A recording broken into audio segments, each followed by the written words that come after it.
आपण शुणुचंती व्यासवाणी। जनगण मन अधिनायक जय हे भारत भाग्य विधाता। पंजाब सिंधु गुजरात मराठा द्राविड उत्कल बंगा। विंध्य हिमाचल यमुना गंगा उच्छल जलधि तरंगा। तब शुभ नामे जागे तब शुभ आशीष मागे। गाए तब जय गाथा जनगण मंगलदायक जय हे भारत भाग्य विधाता। जय हे जय हे जय हे जय जय जय जय हे। या कुंदेन्दु तुषार हार धवला। या शुभ्र वस्त्रामृता। या वीणा वरदंड मंडित करा। या श्वेत पद्मासना। या ब्रह्माश्रुत शंकर प्रभृतिवी।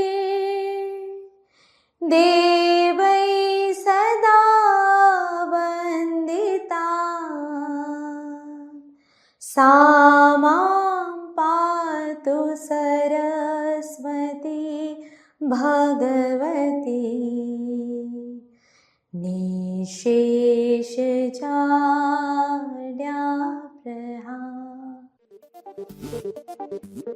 नमस्कार। व्यासवाणीर खबर सहित मु शुभश्री। प्रथमे मुख्य खबर। बालेश्वर ठारे जहाज निर्माण कारखाना तैयारी हेबो। ढेंकानाल और केन्दुझर रे बृहत इस्पात कारखाना हेबा नै राज्य शिल्प सचिव हेमंत शर्मा सूचना। एथर खरा छुट्टी ऑनलाइन माध्यम रे स्कूल पिलांको पाठ पढ़ा जिवो। काश्मीर पर्यटकों सुरक्षा पई क्यूआर कोड व्यवस्था ग्रहण करा जिवो। केरल रे एक बाण तैयारी कारखाना रे विस्फोरण घटी 14 जनक मृत्यु। आज विश्व धरित्री दिवस पालन करा जाउछि एवं आज उपकूल और दक्षिण ओडिशार किछि स्थान रे कालबैशाखी वर्षा आशंका। एबे संपूर्ण खबर। गतकाली मुख्य शासन सचिव अनु गर्गଙ୍କ अध्यक्षतार 146तम राज्यस्तरीय सिंगिल विंड मजूरी कर्तृपक्षଙ୍କ बैठक विभिन्न प्रस्तावगुड़िक अनुमोदन मिली। एहा फଳରେ आशा करा जाउछि राज्यर अर्थनैतिक विकास द्रुत गति रे आगे चलिबो एवं सृष्टि हेबो बहु संख्यारे नियुक्ति। एही क्रम रे ओडिशा सरकार आज 18टी शिल्प प्रस्ताव उपरे मोहर मारिछंती। एहा माध्यम रे राज्य को सर्वमोट 3,87,714 कोटी टंकार निवेश आसीबो एवं 7,565 नियुक्ति सृष्टि हेबो। राज्यर 11टी जिले में प्रकल्प गुड़िक कार्यकारी हेबो। एही दौड़े बालेश्वर जिला को मध्य खुशीर खबर मिली। प्राय 150 कोटी टंकार निवेश मिलिबो, जहाँकि बालेश्वर शिपयार्ड एंड इन्स बालेश्वर जहाज निर्माण एवं मरामती यूनिट करिबो। फଳରେ बालेश्वर बेकार युवगोष्ठी को नियुक्ति मिलिबो। ढेंकानाल और केन्दुझर जिले में बृहत इस्पात कारखाना स्थापन करा जिवो। ए संपर्क में गतकाली राज्य शिल्प सचिव हेमंत शर्मा सूचना देइछंती। से कहिछंती दक्षिण कोरिया पक्षरु एही दुईटी जिले में इस्पात कारखाना स्थापन करा जिवो। एहा द्वारा हजार हजार युवक युवतींक पई नूतन चाकरी सुजोग सृष्टि हेबा सहित स्थानीय अर्थनीतिर मध्य उन्नति होई परिबो। चलित वर्ष खरा छुट्टी समय शिशु बाटिकारु अष्टम श्रेणी पर्यंत स्कूल पिलामानंकु ऑनलाइन माध्यम रे पाठ पढ़ा जिवो। ए संपर्क में राज्य ओडिशा विद्यालय शिक्षा कार्यक्रम प्राधिकरण बा ओपेपा पक्षरु पदक्षेप निया जाइछि। शिक्षक माने निर्धारित समय रे वीडियो क्लास और डिजिटल सामग्री संपृक्त छात्र छात्री अभिभावक मानंकु मोबाइल को पठाई देबे। एहा द्वारा छात्र छात्री माने घरे रही पढ़िबार सुजोग पाई परिबे। खरा छुट्टी समय रे जेपरि पिलामानंक पाठपढ़ा जारी रहिबो सेही उद्देश्य रे एभली पदक्षेप निया जाइथिबा जणा पड़िछि। पर्यटकों सुरक्षा निश्चित करने को जम्मू काश्मीर कर्तृपक्ष राज्यर प्रमुख पर्यटन स्थलगुड़िक क्यूआर कोड आधारित चिह्नट व्यवस्था प्रचलन करिसेंती। एहा द्वारा पर्यटन इकोसिस्टम माध्यम काम करुथिबा समस्त घोड़ा चालक, फोटोग्राफर, हकर तथा व्यवसायी समेत प्राय 25,000 सेवा प्रदानकारी एहार परिसरभुक्त करा जाई रियल टाइम डिजिटल जांच करिहेब। मोबाइल फोन व्यवहार करी पर्यटक माने स्कान कले कोडधारी संपूर्ण नाम, मोबाइल नंबर, ठिकाना, पंजीकरण स्थिति और पुलिस जांच स्थिति भली प्रमुख विवरणी जानि पारिबे। एही व्यवस्थार प्राथमिक उद्देश्य हेउची पर्यटकक विश्वास फेराई आनिबा। पर्यटक माने एही पदक्षेप को स्वागत करिसेंती। केरळर थ्रिसुर जिले में गतकाली एक बाण कारखाना विस्फोरण घटी 14 जनकर मृत्यु होइछि।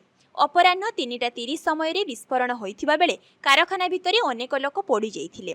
आहत माननकु निकटस्थ डाक्तरखाना भर्ती करा जाइछि। आज विश्व धरित्री दिवस पालन करा जाउछि। लोकंक मध्यरे परिवेशर सुरक्षा और सचेतनता सृष्टि करने उद्देश्य प्रतिवर्ष एप्रिल 22 तारिख को धरित्री दिवस भाव पालन करा जाए। सूचना अनुଯାयी 1960 दशक अमेरिकीय माने परिवेश प्रदूषणर प्रभाव संपर्क में सचेतन हो पारि नथिले। फल कारखानार धुआं, गाड़ीर धुआं और नदी में अपरिष्कार पानी पकाइबा द्वारा वायु और जल दूषित हेउथिला। एहार प्रभाव लोकमानक स्वास्थ्य और प्रकृति उपरे पड़ुथिला। एही समस्या को देखि 1970 मसीह गायलर्ड नेल्सन नामक एक अमेरिकीय सेनेटर प्रथमे धरित्री दिवस पालन करिबार प्रयास कले। तांकर उद्देश्य थिला लोकमानंकु परिवेश समस्या विषय रे सचेतन करिबा। 1990 मसीहा बेलकु 140 देश रे प्राय 20 कोटी लोक धरित्री दिवस पालन रे शामिल होइथिले।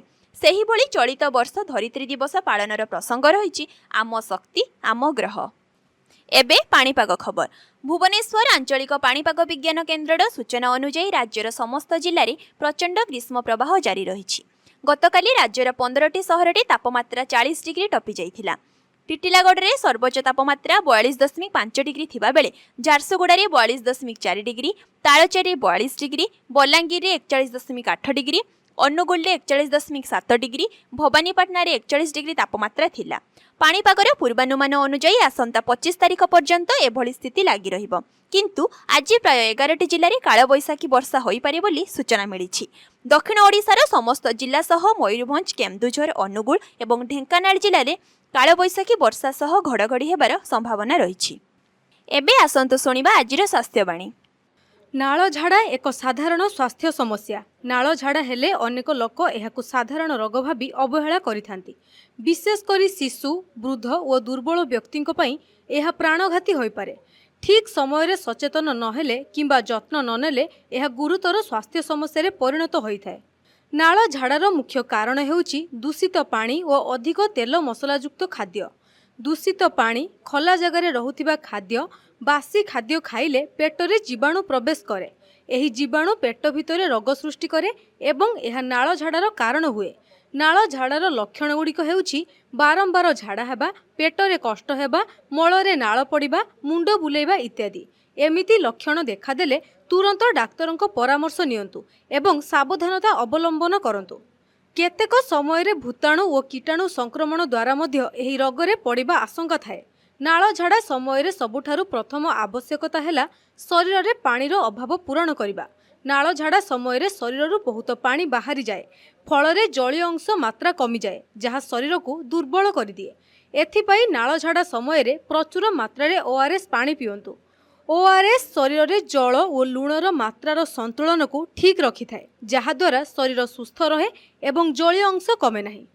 ନାଳ ଝାଡ଼ା ସମୟରେ ସହଜରେ ହଜମ ହେବା ଭଳି ଖାଦ୍ୟ ଖାଇବା ଉଚିତ। ଭାତ, କଦଳୀ, ଦହି ଭଳି ଖାଦ୍ୟ ପେଟ ପାଇଁ ବେଶ୍ ଉପକାରୀ। ତେଲ ମସଲା ଓ ଫାଷ୍ଟଫୁଡ୍ ଜାତୀୟ ଖାଦ୍ୟଠାରୁ ଏହି ସମୟରେ ଦୂରେଇ ରହିବା ଭଲ।